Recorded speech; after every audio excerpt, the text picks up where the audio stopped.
That's where Ritter goes. Crunch. Right there.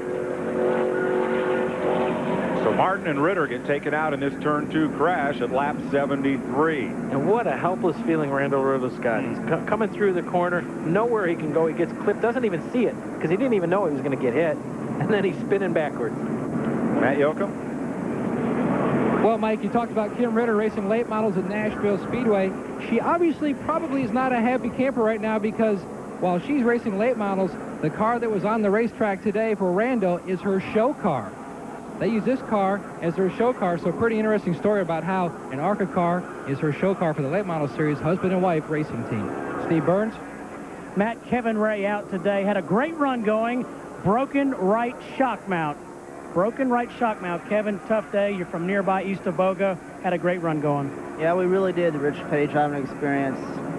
We had a great car. We've been struggling with the motor all weekend, but I feel sorry for the guys. We've really worked hard on this car, trying to get it ready, and we thought we had a good car. But I'd just like to thank all the guys. They've helped me out tremendously, and without them, this car wouldn't be sitting here today. All right, tough break. Let's go to Mike Joy. Leaders pit stops, no chassis changes being made, it appears. No. Yeah, and look, Mark Thompson didn't get tires. He just would gas and go. Matt Hutter's also in. Matt Yoakum's there. It will be a 2-tire pit stop for Matt Hutter for track position, while Mark Stahl is not taking on any tires. He's happy with the way his car is handling, but they took extra time to make sure they got all the fuel in, so they will have no problem going the distance. Bobby Gerhardt beat Hutter out of the pits. We have a different ball game right now. What happened, Tim Steele come out in third. That put Matt Hutter in second, so now Hutter has somebody to run the lead car down. So your running order after pit stops is going to be Thompson, Gerhardt, Hutter, and Steele. We'll be right back. Well, after pit stops, the order is really shaken up here at Talladega. Mark Thompson came out of the pits first. They're now posting Matt Hutter having beaten Bobby Gerhardt to the end of pit road. Then it's Tim Steele and Mark Stahl. Let's ride along with Glenn Morgan down through turns 1 and 2. And you'll first see the 50 car. There's the smoke down on the track apron. See 31 coming across. Right there.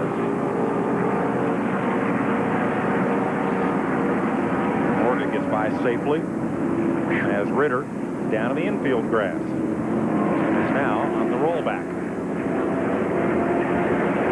Second and goal. I'd say that the goal line stand got stopped short of the goal line. Wow. Ouch. Well, as you can see, when they came out of having their pit stops, Mark Thompson's leading, but Mark Thompson didn't change any tires. He came in, just got gas and go. I think Hutter and Tim Steele both made at least 2 tire change, but I guess I'm not sure what the Steele crew was doing, because the car was in pits pretty long. I don't know if they were making a chassis change or maybe pulling a spring rubber out or whatever they were doing, but they were doing some type of a chassis change. There you can see what happened to the front 5 after these pit stops. Matt Yoakum, Matt Hutter picked up a spot, went from 3rd to 2nd on that exchange. Mike, Johnny Allen made a great call on pit road. They were going to take on 4 tires. He looked up and saw that the 66 car Thompson was the only car that was going to pass them on pit road. He called for 2 tires, opting for track position, because he knows his driver's a rookie. There are not a lot of guys that are going to draft with him, because they're a Chevrolet, and a lot of teams in the ARCA series are Fords. They did not want to take a chance. They opted for track position, took on 2 tires. Well, I'm going to tell you, if you're not going to take on tires, Talladega's the place not to, because the racetrack has good grip. It's extremely high banked, as you can see there. I think Mark Thompson wanted the track position. That's what he was thinking. I want to be in the lead when we come out of this pit stop. I don't want to have to contend with these lap cars on the inside also on the restart. Yeah, like you said, buddy, this is the one racetrack where actually new tires are not a big advantage. Well, if you've got a Sony PlayStation or Sega Saturn, check out TNN Motorsports Hardcore 4x4. Fenders crunching, wheels busting, doors flying off. The game gets so real you have to scrape the mud off your TV. It's TNN Motorsports Hardcore 4x4. Mud not included. You can check it out at country.com. It's a big weekend in racing, and you won't miss a minute when you turn into TNN for up-to-the-minute highlights, interviews, and more tomorrow at noon Eastern Time. Race day here on the leader, TNN Motorsports.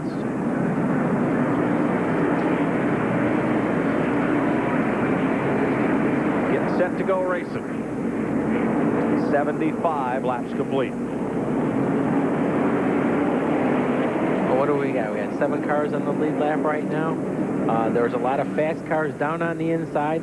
Again, you're going to see some side-by-side racing when they go green flag. Even though they're on the inside lane, which is a lap down cars, they're quick because of the one unscheduled yellow flag that caught everyone in the pit. So we'll see what happens when they go green. Buddy, how important is it going to be for Tim Steele to quickly get to Mark Thompson? Well, he knows that that's his move. He has to get up there because Mark Thompson right now has Matt Hutter just behind him there. He needs to get by Bobby Gerhart there in the 85 car, the yellow one you see just on the high side there. He really needs to get a great start. Harris Devane is the car 1 lap down on the inside. Trying to get back up with the leaders. And last year here, Harris Devane actually was running 5th, ran out of gas on the last lap. I think, or running 2nd, was it? Running 2nd, ran out of gas on the last lap. He's trying to get back on the lead lap. He's just underneath our race leader. And there's Frank Kimmel, number 2 point man, trying to get back on the lead lap. You can see Tim Steele taking a look in the middle part of the group as they started off in a 2x2. He wouldn't mind making it 3 wide if he has to really move up here. You can see Matt Hutter there just behind our leader Thompson as they head into turn 3. Yeah, but look at that red car on the outside. There's Tim Steele looking on the outside. Got past Bobby Gerhart, the yellow car that's in 4th place. And they're past the lap traffic. You're riding with Tim Steele. Now, you want to see a car with muscle, watch this car, even though they're drafting in front of him, right in line. He's closing in, make it 4 car lengths, down to 3. He's there, right on the back bumper as they head in the turn there. And look behind them, they're 3 abreast. Mark Gibson, right in the middle. Now breaks out to the high side there, or to the bottom rather, trying to get underneath the 33 of Harris Devane. And that's rush hour. Well, boy, they're awful close there. But I tell you one thing, all these guys are doing a great job right now. As they go 2x2, it does not look that dangerous right now. You can see as they head off in the corner here, your outside car there, he moved out just a little bit. That took the turbulence off the car on the inside, making it a lot safer to get through the corner. Dan Partis on the bottom there in 42 as Kimmel tries to work his way back to the lead lap cars. He's drafting off Mark Stahl.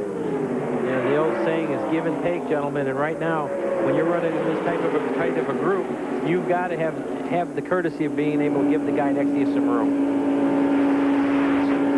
You can hear the sound never changes as Frank Kimmel goes down in the corner. The engine stays the same sound all the way through the corner, never backing off anything. Back up front, Thompson has close company. The Chevrolet in that Thunderbird sandwich is Matt Hutter. Right between Mark Thompson and the 16 of Tim Steele. Steve Burns, what changes did they make on those lead cars during pit stops?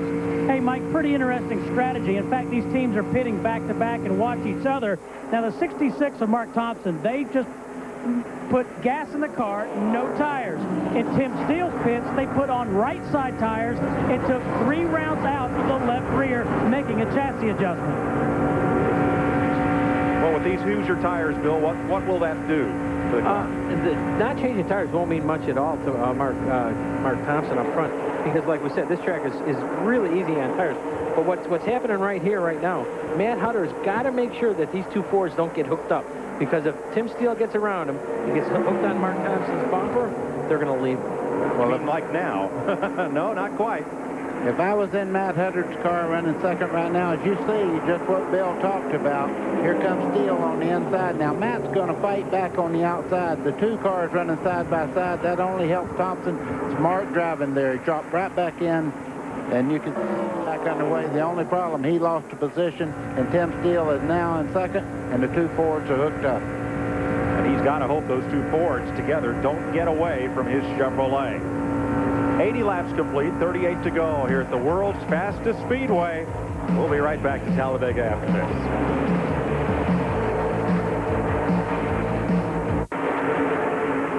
My buddy Matt Hutter in that number 1's been going to graduate school here. He has that. You look at Thompson there, he had the lead, but we have a new leader, Tim Steele, in the 16 going down through there, took the lead, and these 2 guys are going at it, and as long as they run side by side, Tim Steele will pull away.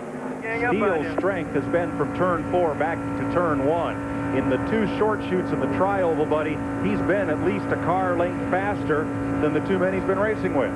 Absolutely. You can see these guys right now. You say, why are they losing ground to the leader running side by side? What they're doing, they don't have any draft whatsoever built up when they're running side by side. And you look back from your lead car here, you can see him right now. He's pulled out about a 10-car length lead because they won't give up that second spot. If I was spotting, I'd say either pass him or drop back and run with him and try to catch that lead car. You don't want him to get too far out there. Now, they need to get in line within 1 more lap, or else Tim is going to actually pull away. But 1 more, if they can get in line, they'll end up closing up on Tim Steele in about 3 or 4 laps. But it doesn't look like either one wants to give up that second spot. Well, you can see Hutter had a little better pull through the tri-oval, and now Thompson has the low line in the corner. Look at the lead, though. It's grown to about 20 car lengths now. Somebody has to go. You see, finally, Matt Hutter backs up just a little bit. Now they're back in line, and they'll run the leader right back down. Let's check with Matt. Johnny Allen told his driver, Matt Hutter, in the 1 car, look, we are losing a lot of time to the leader. Jump back in behind the 66, draft up to the front, and we'll get our car back into the fight. But right now, we're losing too much time, so that's why Matt Hutter pulled in behind the 66 car. Let's show you the lead change. It happened during commercial. Mark Thompson was the leader, and Steele has Hutter going with him. Yep, you can see now Matt Hutter chooses to go with Steele on the outside. They make almost contact getting into turn 1 there, but you can see right there the momentum going into the corner as Mark Thompson is really fighting very hard to try to keep the lead as they head towards the back straightaway. Watch the 2 cars, the momentum of the 2 cars drafting, pulling away from the 66 of Thompson down the back straightaway. Now, that happened while we were in commercial, and it gave Tim Steele the lead. Now, this pack has been bumping and banging all over the place trying to gain advantage. 4 of these are lead lap cars, and everybody else is a lap down. 32, Mark Stahl, is on the lead lap. So is 85 there, Bobby Gerhardt. And the 59 of Mark Gibson. Everyone else is a lap down. Boy, that works well on a quarter-mile racetrack. When you go to Talladega, I don't like people bumping and banging around on you. And if you ever touch the outside wall here, it may not seem like any damage right at the moment, but usually you have so little clearance between the fender and the tire. Once you hit the wall, you might get tire rub. So it's very dangerous to do all the bamming and sliding around on the racetrack that they're doing. Easy enough for me to say, huh? Well, it looks pretty exciting from up here. I'm with you. Well, now here is Tim Steele while we watch that pack. Mark Thompson and Matt Hutter drafted right back up to him once they got single file. Exactly what we talked about. That's the one thing you have to do, and experienced drivers understand that. You'll never see, say, a Dale Earnhardt and Mark Martin go several laps side by side. They might do it to see who has the best car, and all of a sudden you'll see them drop back and get in line really to catch or pull away from anyone. Mark Thompson looking to the bottom as they head into turn 1. And Matt Hutter up to the high side, working that same lane as Tim Steele. Oh my, here we go. You hear Thompson's spotter calling that the car is outside alongside him.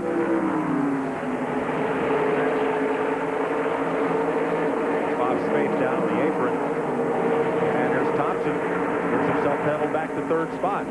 Looks like if one of these Fords is going to win the race, it looks like Matt Hutter's in a good position to decide which one. Yeah, I think Matt can almost decide who's going to win the race. It depends who he ends up drafting with. But if you notice, the 2 Fords are taking 2 distinctly different lines through the corners. Mark Thompson is staying down in the bottom lane, and the 16 car of Tim Steele is actually moving up a lane. Let's go to Tim Steele's pit, and here's Steve. Hey, Mike, great story down here. This car that Tim Steele is driving has never been raced before. They named it Bear after Paul Bear Bryant, the legendary coach of University of Alabama football. The plaque says, if you believe in yourself and have dedication and pride and never quit, you'll be a winner. The price of victory is high, but so are the rewards. Now, where did they get this plaque? They bought it at the Sheraton where they're staying in Birmingham, Alabama. Matt Hutter never played for Bear Bryant, so he may have a lot to say about. I was thinking the same thing, but I'll tell you, what a great guy, what a great football coach. Yes. But this is racing here, and you can see right now Matt Hutter's running 2nd there, Mark Thompson running 3rd in the 66. as you said, I really believe that Matt Hutter may determine who wins this race, but I wouldn't count him out either. Well, nope. Matt Hutter maybe never went to played with Bear Bryant, but he sure is going to school today. You bet. 89 laps complete. Here's Hutter looking for the lead. Oh, he might have got into Steele just there. That was close. Tim's kind of letting him know he's not happy with that move, too. And look, here comes Thompson. That's called bump drafting. I've done it a million times here. You'll go up and actually touch the car in front of you. It picks it up about 200 RPMs when you touch the car in front of you. So very important. You see what a great push there going down the back straightaway that Steele got. And you saw Thompson make a decision. I'm going with the guy with the experience. After that happened, after Hutter slid to Steele, Mark Thompson said, I'm going to get up with Steele. We're going to try to go. And again, try to settle this among ourselves. And back here, it's still rush hour. Meanwhile, it's a right hook, then a left. Yeah. And these guys are going at it, boy. Now, Mark Gibson's racing for this championship. Oh. He can't get away from this pack of cars. Boy, there's smoke flying in that pack right there. They're making contact. You can see Butts there, and the 14 on the outside got touched really good coming off the dog leg there. Mark Gibson just cannot pull away and break free of this pack. He's leading this pack, but he can't clear it. Now, he and Bobby Gerhardt and Mark Stahl are racing for 3rd, 4th, and 5th position. These guys, they are so tense right now, and they've been running in this group all day long. They haven't had to break like Tim Steele and Mark Thompson have had, being out there running by themselves. When you're running with this big of a group of cars, you're totally tense the whole time. Back up front, where Thompson is right on Tim Steele's bumper, and you can see they have distanced themselves from Matt Hutter. Yeah, I think the one little contact there, they said, we need to distance ourselves away here. The Fords are working now. Matt Hutter's dropping off. Caution on the racetrack. Debris in turn 4 is the reason that we are under caution for the 4th time today. Glenn Morgan coming along around the track apron back to pit road. And we're back under yellow to be a whole new race again with 26 laps to go. We'll be back and see how the 6 cars in the lead laps sorted out here at Talladega, Alabama, right after this.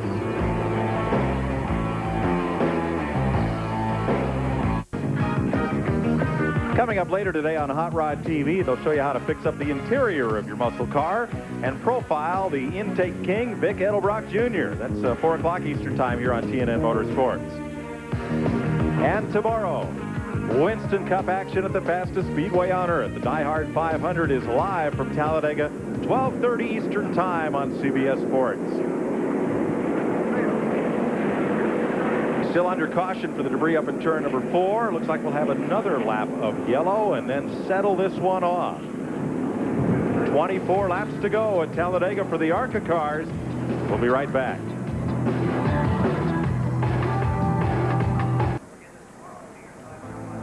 Tomorrow morning on TNN, NASCAR Garage checks out the technical side of racing with a behind-the-scenes look at the folks and the cars of NASCAR. 11:30 a.m. Eastern time is NASCAR Garage here on TNN Motorsports.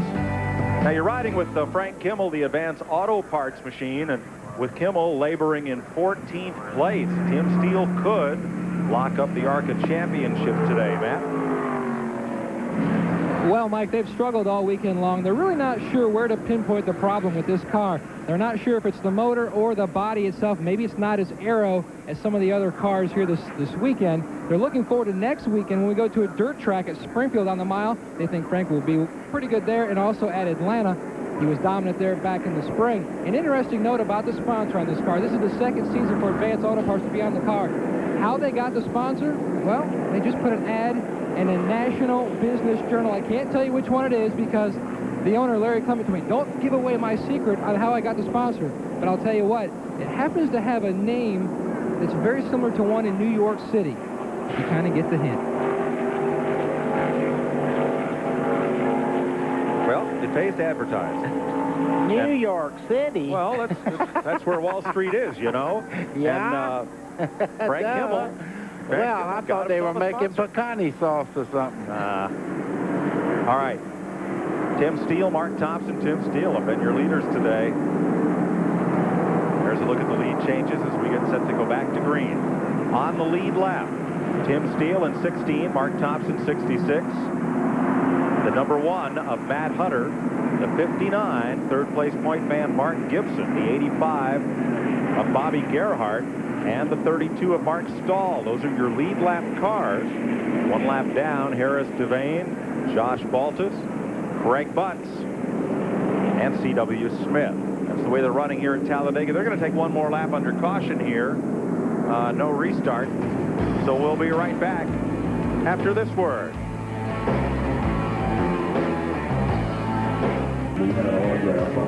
The Hendrick Motorsports Bone Marrow Program Telethon got kicked off here last evening at the Motorsports Hall of Fame. This Gibson guitar, signed by many drivers, will be auctioned off tonight at the Talladega Walk of Fame, where Buddy Baker and the Jarretts, Dale and Ned, will be inducted into the Walk of Fame. And the telethon is on October 11th and tomorrow during race day, Friday and Saturday the 17th and 18th during TNN Motor Madness. The number, of course, is 1-800-MARROW-2. Green flag with Tim Steele out in front of Mark Thompson. Lap car separating Matt Hutter from the 2 leaders. Yeah, that was the best jump Tim Steele's got all day on the restart.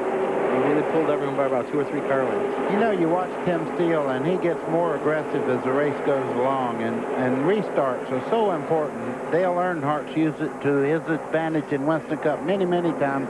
You see back in here, they're racing 2 by 2. The front group up there, the first 2 cars, they're single file and moving on. They're trying to check out. Mark Thompson not putting a move on Tim Steele because they want to get away from this path. Well, you can see the 3rd place car, number 1, Matt Hutter, is caught in between those lap cars right now, and the first 2 leaders are beginning to pull away. That's Harris Devane leading that 2nd pack as they come through the Hutter unable to get through there or get away from that group. There goes Hutter on the bottom trying to get by Devane as they head down into turn 1. I'm sure Devane will let him have the racetrack. You can see kind of but look at Mark Gibson there in the 59. He's also moving up. Now that is for position. That's for 3rd place. Bobby Gerhart and Mark Stahl also on the lead lap. And they're stuck in that group themselves right now. And 3 wides, 4 wides, Stahl on the bottom, Gerhart on the track. And who's going to pay the price? 3 cars, 4 cars involved. And 2 more go spinning down to the bottom of the racetrack and into the grass. Without any further damage. Oh, no.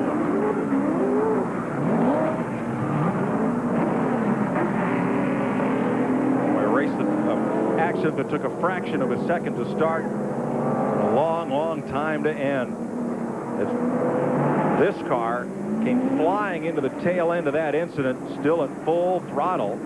And is that Baird? Excuse me, that's Drew White, 98. 98. Drew White's car. The whole right front cleaned off that car. Tremendous damage to the right front corner there. A lot of impact there, and that was just because you can't stop at 200 miles an hour. It's chain reaction. Once things start happening, they happen in a hurry here. There's 69, Glenn Miller, the black car down on the apron. 95 pulling away, cabin counselor. And Mark Stahl, the top of the screen, that's one of the lead lap cars, is Stahl. And the car in front here is 47, Jimmy Kitchens. Yeah, and you can see how that car is actually traveling sideways. It's dog tracking. Rear end is really bent. The rear end housing is turned completely right on that car there, and he's actually steering to the right there to hold it straight. Hold it straight, yep. You know, you can get away with running maybe 3 wide here, but you can't get into the corner trying to go 4 wide. Dale Kreider, the IMSA veteran, back end all torn up on his Monte Carlo. And that's Drew White.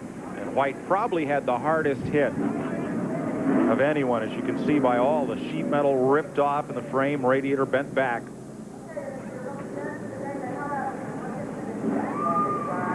Now, Mark Stahl has made it to pit road.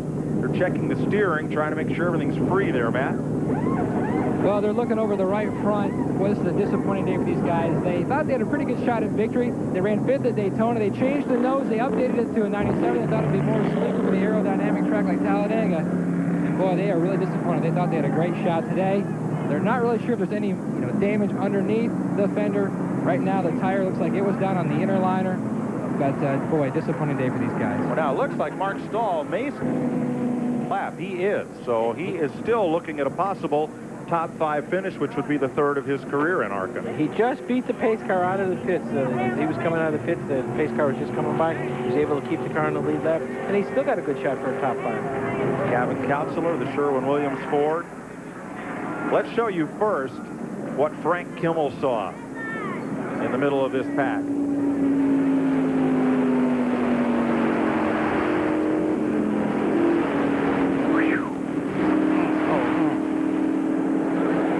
Oh boy, you talk about dodging the bullet. He dodged three bullets. Of them. You got it. You can see there's 3. The 4th car down on the inside is Mark Stahl. Okay, there's contact right there. Kitchens gets turned.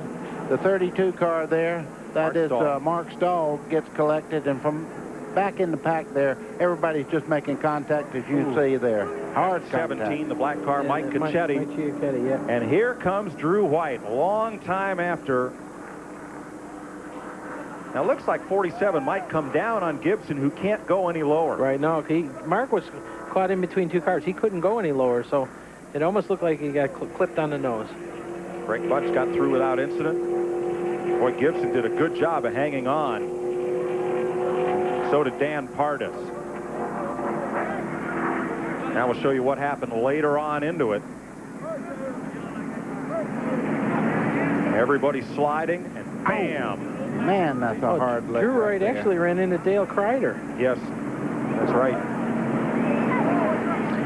Is that Bob Strait also, the red and white car that got caught up in the wall? Not sure from this angle. Well, Jimmy Kitchens had a tough time of it. There is Bob Strait. Yep, he's climbed out of his Ford. Let's go to the garage area and Steve. And Jimmy Kitchens from nearby Hueytown has climbed out of his car. Not much left. Jimmy, from your driver's seat, what happened? Really can't tell. We was trying to stay in the lead draft. We lost a lap earlier, and I tell you what, this Dunlop Golf Machine, KC Racing, and Tifco Industries Ford, we were really running good, and we got penalized. You know, maybe I misunderstood the drivers' meeting, but I thought when they dropped the green flag, you could pass on the outside only. And up here, you really have to trust your spotter, and I probably got one of the best. So he said to go, so we went trying to get the Dunlop Ford to the front, and they black flagged us a lap for a stop and go, which cost us a lap. And regardless, would have probably been running that same pack anyway, and we got 3 wide down the back straightaway, and, you know, just ran out of room. I couldn't tell you what happened. It felt like I got hit in the back, and, man, I tried everything to save this thing. I got on the brakes a little bit and got off, and I thought it was straight, and it turned around, and it started going backwards, and I got back in the throttle and tried to keep it off the wall, and just no saving it, just one of those deals. But, hey, with Red Farm and the guys, really learned a lot today, so I'll be good to go when we go to Daytona or back up here to Talladega with these plate buildings. Thanks, Jimmy. Thank you. Well, Steve, you can tell from here, it looked like Kitchens might have come down just a little bit, and Mark Gibson had to go up the track a bit because Mark Stahl came down under him. They were 4 wide, and that just wasn't going to work. It looks like 8 or 9 cars have paid the price. 100 of 117 laps are complete here at Talladega. We'll be right back. Tonight on TNN, the one rodeo every cowboy wants to win, the Las Vegas Professional Bull Riders World Finals. If you've never seen rodeo, this is the one to watch. It's tonight, it's live, it's from Las Vegas. 10 Eastern here on TNN. Speaking of the Professional Bull Riders Association, that was Bob Strait's sponsor for today's race. How about that?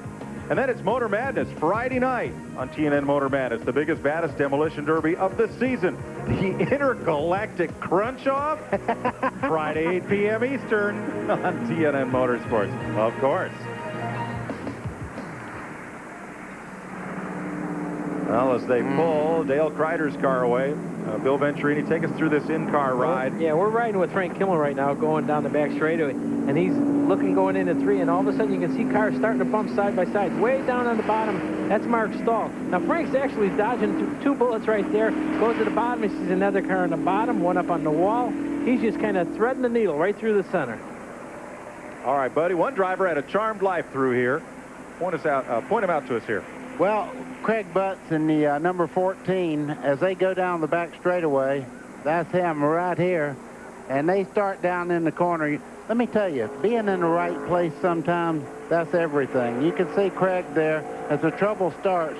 As they make contact going in the corner, you can see Craig deciding to go high there. The contacts on the bottom part of the racetrack. Everything behind him almost got hit there. And the back quarter panel goes right by harm's way. What a place to be. Anything else, he'd have been caught up in it. And it's hard to believe that Mark Gibson in 59, who was part of the start of that wreck, then got hit again to straighten himself out, that he got through that without incident. Mark has been a pinball all day today. As we went through earlier, he'd been hit twice before. That 28 you saw C.W. Smith, he got through it as well, and he's a top 10 car. 102 laps complete. They're getting worked up for a restart here, and we'll be right back to Talladega after this.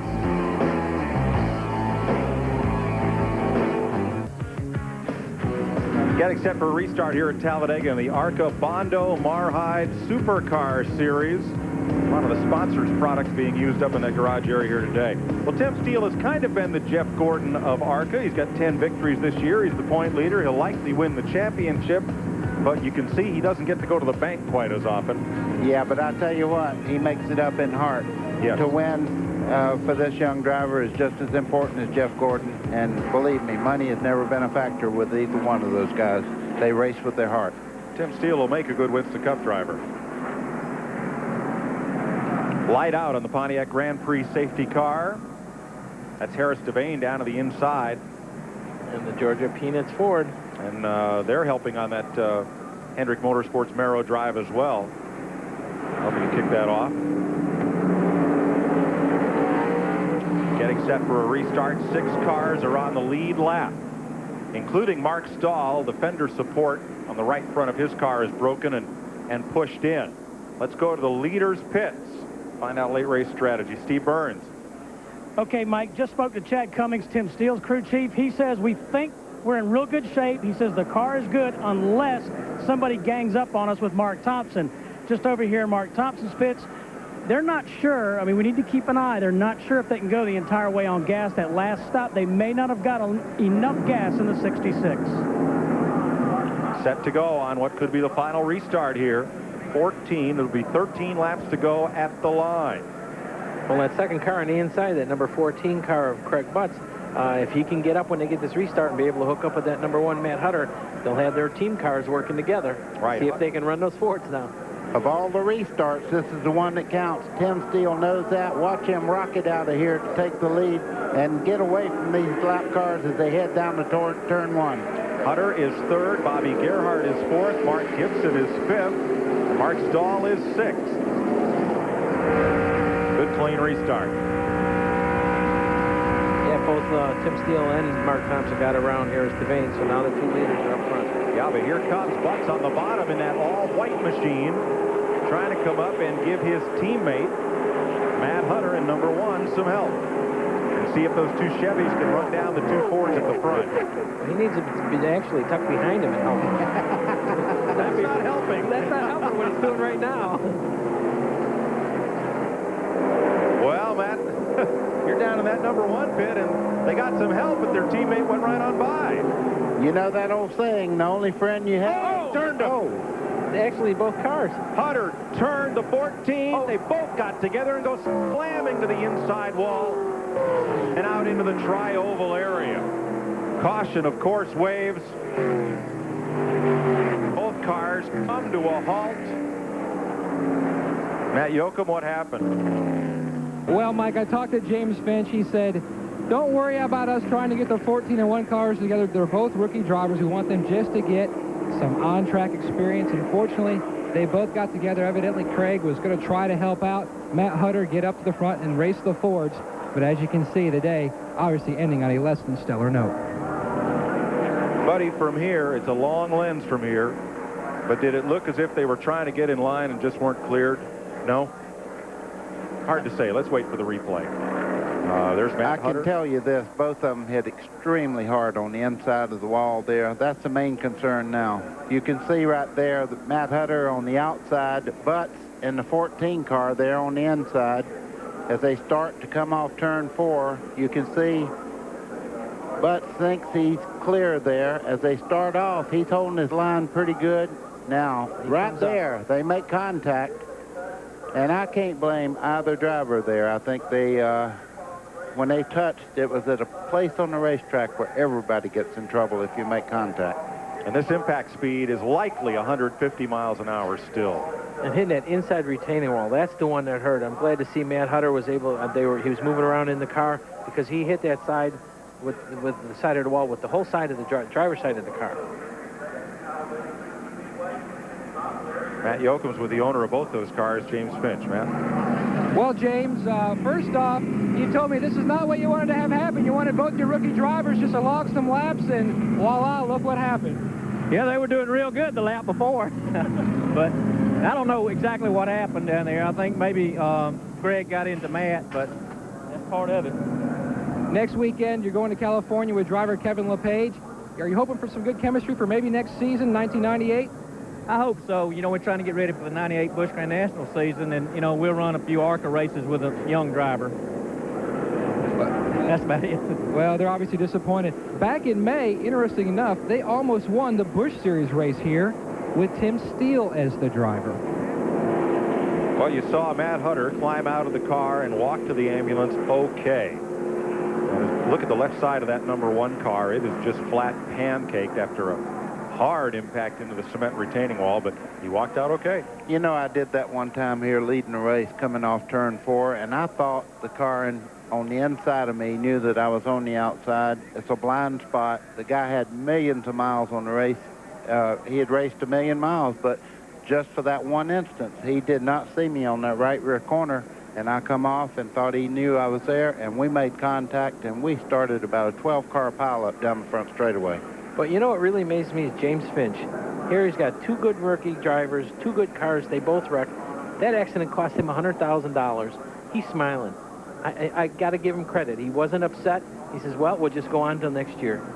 People like Finch understand racing, and the good part was the cars were good and the drivers walked away from them. That's the important part. Yeah, let's emphasize both drivers are out of the cars and okay. Now, look up in this turn 4 area. That's about where the accident happened. The view you see right here is the same view the spotters have. They're on the roof right above us.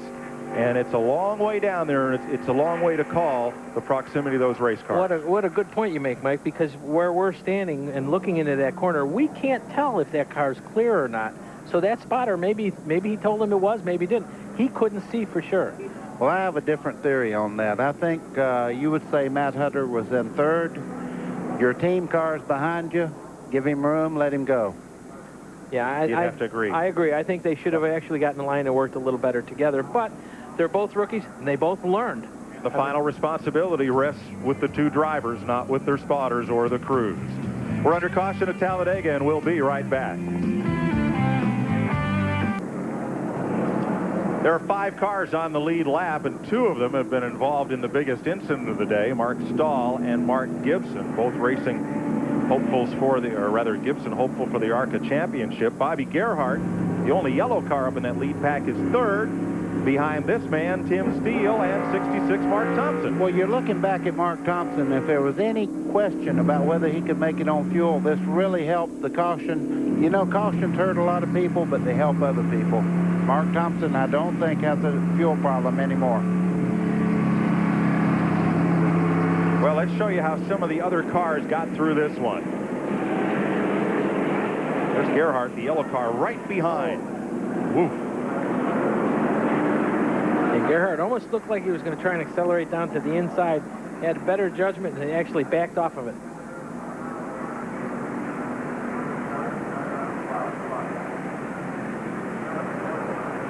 Well, that side glass, you see the side glass come flying out of the 14 cars. 14, yeah. It's a miracle it didn't pop out when he hit the inside wall there. They were running, I would say, somewhere in the neighborhood of 140 to 150, even though they had gone across the grass strip there.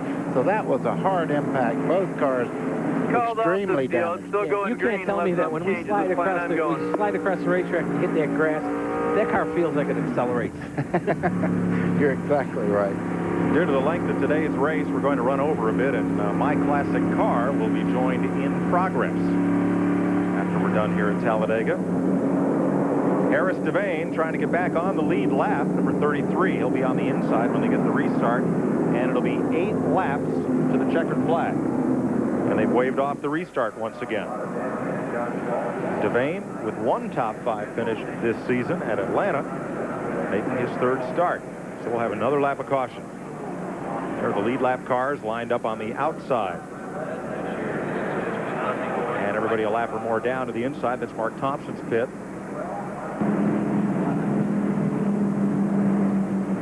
It's a little deceiving, folks. You look out the front windshield there and you see the middle bar there in the center. That's called the Earnhardt bar from a wreck last year that runs down this way. What that right side there, they don't clean that windshield on the right side because obviously the driver's on the left side of the car. You notice the clearness of the windshield on the left side of the car. It looks pretty impossible to see out of on the right side, though. All right, let's check in the leader's pit. Steve? Mike with Tim Steele's crew chief, Chad Cummings. Chad, you guys are down to it. It's showtime. Have you talked to Tim? What is he saying? He's saying everything feels good right now. We're just hoping that we can, hold Thompson off. Thompson's been strong all week, and we're pretty close to even, but it's going to be a battle of who can steal the air and go the fastest right now. Well, Mike, it looks like they're enjoying this dogfight. Oh, yeah. And well, they should. Now, they've got Bobby Gerhart now in 3rd place. Bobby has not been a threat for the lead with his Chevrolet.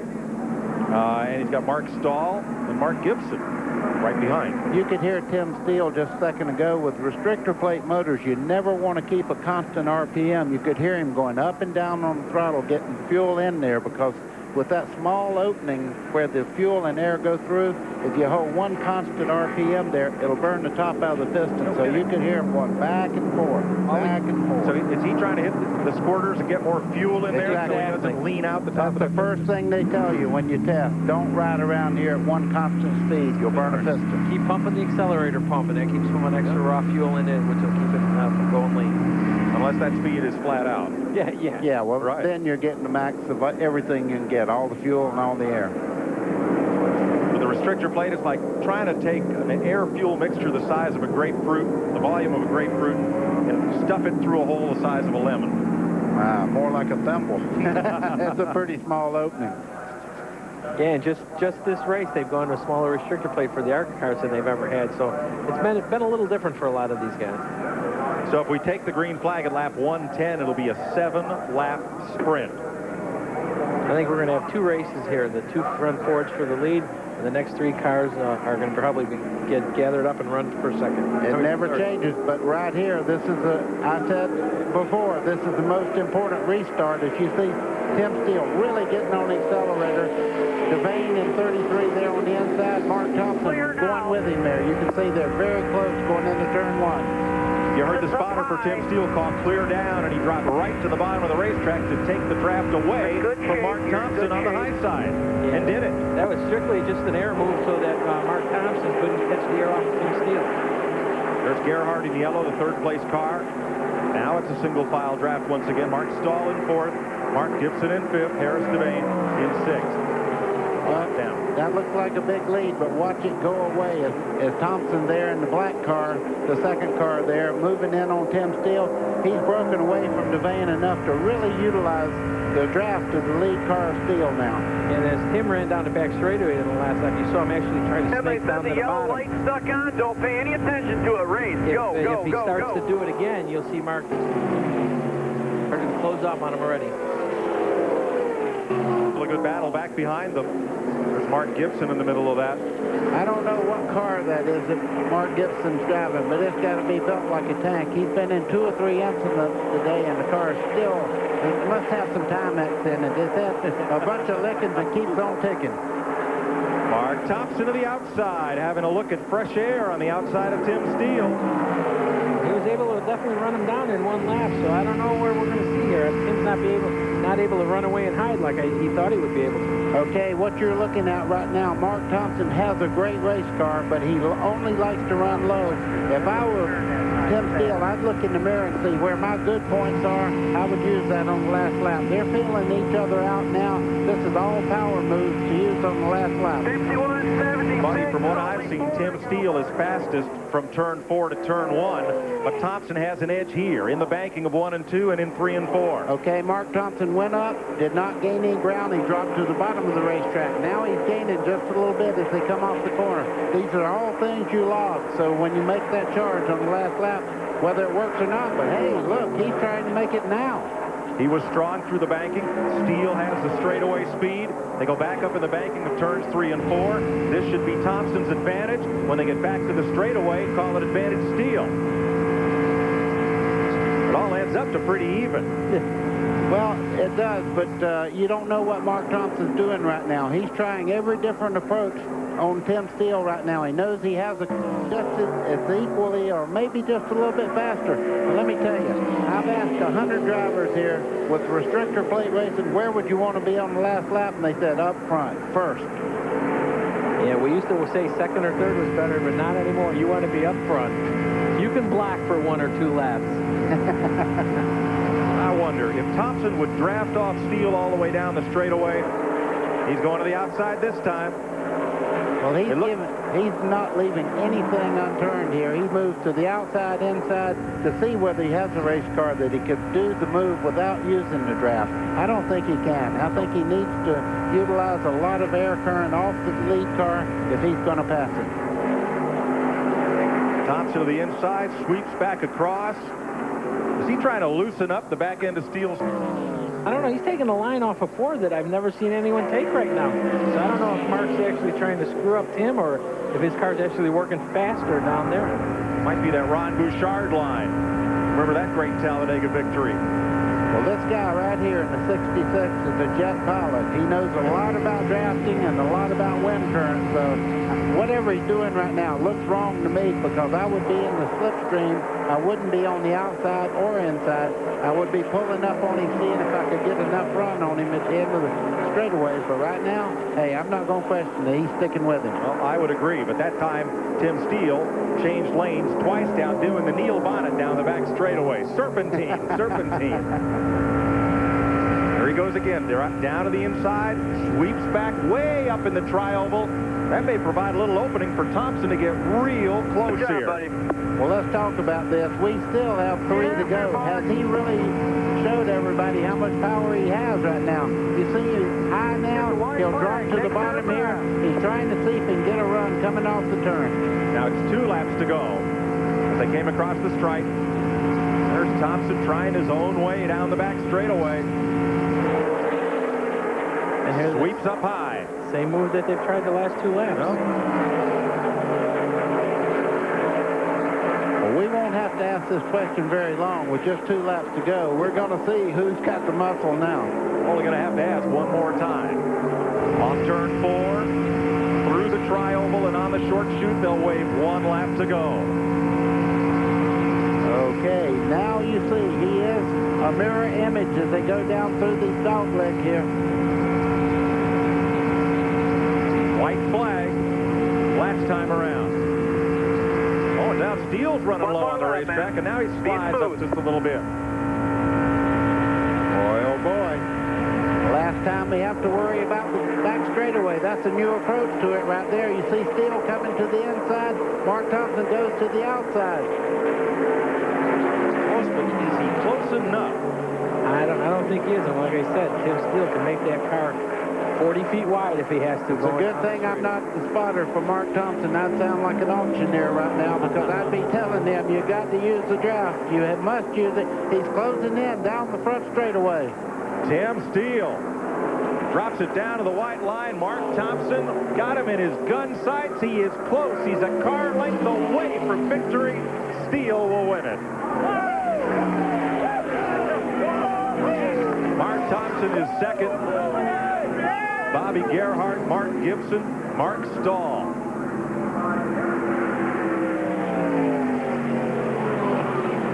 Actually put Gibson back in the 5th spot. He dropped back out of that 2nd pack. Well, you can't say that Mark Thompson didn't give it his all today. He definitely drove his heart out. He tried every which way he could to get by Tim Steele. And it could be the best career finish for Bobby Gerhart. 3rd place today for the Pennsylvania driver. Nice job. On his victory lap, Tim Steele gets his 4th straight win, his 11th victory of the season, 29th of his career, and clinches his 3rd ARCA championship. Some water down there, Tim, when you get back We'll be right back. Yeah, I'll take some water, man. Woo! Tim Steele parked at spoiler check there at the entrance to pit road. And the ARCA officials will have a quick look at these cars and then dispatch them to victory lane. where he has amassed enough points to clinch the 1997 championship. Yeah, there is the official checking the rear spoiler. Checking the angle of the rear spoiler. Here in Daytona, the only 2 racetracks that's mandatory. Gives him an okay. 4th straight win. 11th victory of the season. And he clinches the ARCA title, which still 2 races to decide from second on back. Frank Kimmel, Mark Gibson. And there's Mark Thompson having a word with the officials and his crew after a fine run to a 2nd place finish today. Well, he's sitting there talking to Bobby Gerhardt, the guy on the right, checkered driver's uniform. That's Bobby Gerhardt. A good finish for him. Second for Mark and 3rd for Bobby Gerhardt. Steele pulls into victory lane.